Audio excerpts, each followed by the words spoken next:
What's up guys and girls, welcome to another video. In this video, we're going to go over the early lives of Naked Snake and his support unit. The information in this video is the lore of the characters before the events of Metal Gear Solid 3 to get you ready for the remake with little to no spoilers. In the future, I'm going to go over more characters, protagonists, and antagonists. With that being said, let's start with the main character of the game, Naked Snake. John, who was also going by the nickname Jack, was born in 1935. At 15 years old in 1950, he started his military career fighting in the Korean War. Around this time, he became one of the disciples of the boss. She would unofficially adopt him, becoming a mother figure. They formed a deep relationship of mother and son. John would come to love her as they lived and died together for 10 years. Living and fighting, John idolized and revered his mother figure. During this time, she taught him how to use weapons, concepts of stealth, what it takes to survive in the wild, how to not succumb and give information when being tortured, and how to simply ignore pain. Different languages like Russian, and of course, they developed how to fight. Together they created a brand new technique combining judo with military combat. They named this style of fighting CQC. Although at this point they were together, they still went on their own missions when duty called. In 1954, Jack was involved in Bikini Atoll. Bikini Atoll was a series of 23 nuclear tests that lasted from the early 1940s and ended in 1958. They would discover that nuclear weapons were far worse than ever realized before. The power of those nuclear explosions rendered the testing island uninhabitable even to this very day. Many of Jack's comrades suffered from side effects. Some got leukemia and died. However, Jack didn't show any symptoms, but after testing found out he was now sterile and couldn't have children. As much as they loved each other, the boss and John were not meant to be together forever. June 12, 1959, the boss disappeared without a trace and not even a goodbye. Jack continued on with his military career. In 1961, he carried out covert operations on behalf of America. Around the start of the Vietnam War, he fought along someone named Python. Python was a very capable soldier. John thought he was extremely reliable and one of the few soldiers he can count on. However, during those early days, Python will get an injury on the battlefield and disappear. Jack thought he was killed and moved on with his life. Jack joined a military group called Green Berets in the early 1964. The Green Berets is a group formed by the United States Special Forces. During his time with the Green Berets, he would do survival training, including eating snakes and becoming an expert at sniping and fighting in urban areas. John's military life was filled with hardships, including missions we probably never even heard of. At this point, he's gained various achievement ribbons, such as the Army Achievement Ribbon, the Good Conduct Ribbon, Defense Distinguished Service Ribbon, the Korean Service Ribbon, a Vietnam Service Ribbon. He also had the Distinguished Service Cross Ribbon, and many others we don't know exactly where they came from. In late 1964, Jack would join the CIA and be recruited by a friend he made named Major Zero into a group called the Fox Unit. This ends the lore of Naked Snake, as his recruitment leads to the Virtuous mission, also taking place in 1964, where he would be given the codename Naked Snake. The goal of this mission was to rescue a Soviet scientist who wanted to defect named Sokolov. Major Zero. David O served in Lay Force with the boss. Lay Force was a British military group that was formed during World War II and had many commando units.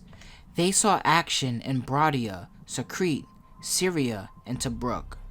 David and the boss committed various raids in Egypt, and they developed a close relationship. When one of their comrades died, David himself sent his pin to the boss in 1941.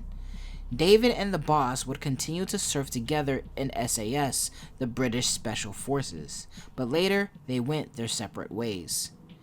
In an undisclosed year, but considered around this time, David would later meet a Hungarian assassin who defected from the Soviet Union.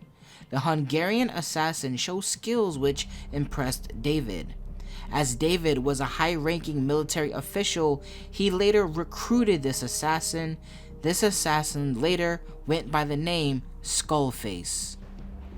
Continuing his military career, David went into intelligence and information gathering, joining the group MI6, Military Intelligence Section 6. They were responsible for giving the British government and British military information. His colleagues at this time referred to him as Zero, so he decided to make this his codename. The name Major Zero was now born. September 1962, Zero helped Dr. Nikolai Sokolov, Sokolov's wife, and his family defect from the Soviet Union. The Soviet Union considered this a huge loss, as Nikolai was one of their greatest scientists and he was working on a secret project. Sokolov would eventually be forced to go back to the Soviets. The Soviets would have done anything to get him back, so during the Cuban Missile Crisis, they cut a deal. They pulled back their nuclear weapons in exchange for Sokolov. Zero, even though he was pretty upset, was forced to give Nikolai back. This hurt him deeply. He felt like he let down a friend, as Sokolov was relying on him. Once again, Zero conspired to get Sokolov back. He once again reunited with his old comrade, the boss, and together they formed a new group called Fox. David would join the CIA, and there he met someone named John who went by the name Jack. He would also meet Donald Anderson and Dr. Clark. He would later recruit these two into his group. However, Major Zero recruiting Donald Anderson would continuously receive complaints a few times a month, most likely due to his skin color, as racism for African Americans was very high at this time in the CIA. However, Zero ignored these complaints. Zero and Anderson became very close despite the social issues. Zero realized Anderson was the best at weapons and technology. On an unserious note, Zero and Anderson became so close that they created a UMA Finders Club, which specialized in finding certain animals.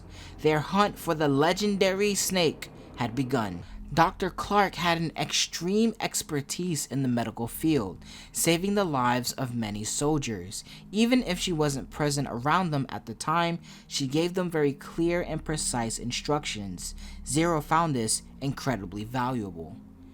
Zero was happy to recruit these members. However, there was one more unit he recruited for his support unit, although he didn't tell other members, including the boss. The Hungarian assassin he met was commander of this secret support unit, Skullface. He was the insurance, as he cleaned up information and made sure Fox's operations were classified and never leaked. As I mentioned before, the boss and the other members, even the CIA, did not know of this secret support unit.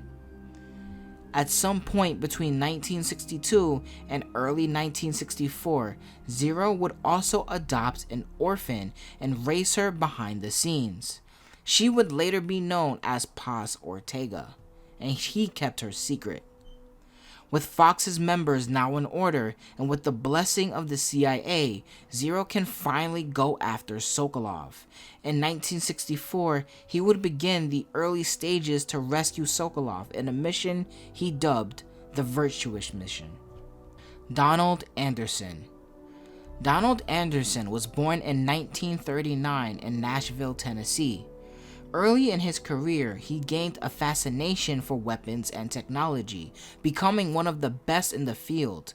However, as good as he was, due to him being African American, he struggled to find a job anywhere. Later, he was found by Major Zero, who wanted him to join the CIA because his abilities were too good to pass up. Major Zero didn't care about his race, however, his colleagues did. Upon recruiting Anderson, Major Zero would get several complaints a month. Although Major Zero did not let these complaints get to him and never let Donald go. Donald grew a deep love and respect for Major Zero because he didn't judge him on his race and truly became loyal to him. Donald Anderson and Zero became very close and formed a group called the UMAs. While in the CIA, Donald Anderson would meet Jim Houseman of the United States Secretary of Defense. He also praised Donald for his skills. In early 1964, in the early stages of what will become the Virtuous Mission, Donald Anderson will create a mask impersonating a high-ranking officer named Rykov, which is the first mask in history to ever be able to blink. Something Donald was extremely proud of. However, he could never figure out how to get the lips to move. For the Virtuous Mission, he went with the codename SIGINT. Dr. Clark. Dr. Clark was a well-respected physician, having a spotless reputation and being highly skilled. Her dream one day was to create a unit of medics that can parachute into the field and save soldiers. She also had a very deep knowledge of flora and fauna and is a huge movie lover. But because of her medical knowledge and her love for movies, she has a tendency to talk too much and was given the name Quack. In 1964, during the early stages of what will become the Virtuous Mission, she would give herself the codename Paramedic, inspired by her dream to create a unit of medics to parachute into battle. Thank you so much for watching this video. In the next part, we'll be going over Commander Vogan and his associates. If you want more videos about Metal Gear lore, and Metal Gear facts, hit the subscribe button, and I'll see you next time. Deuces.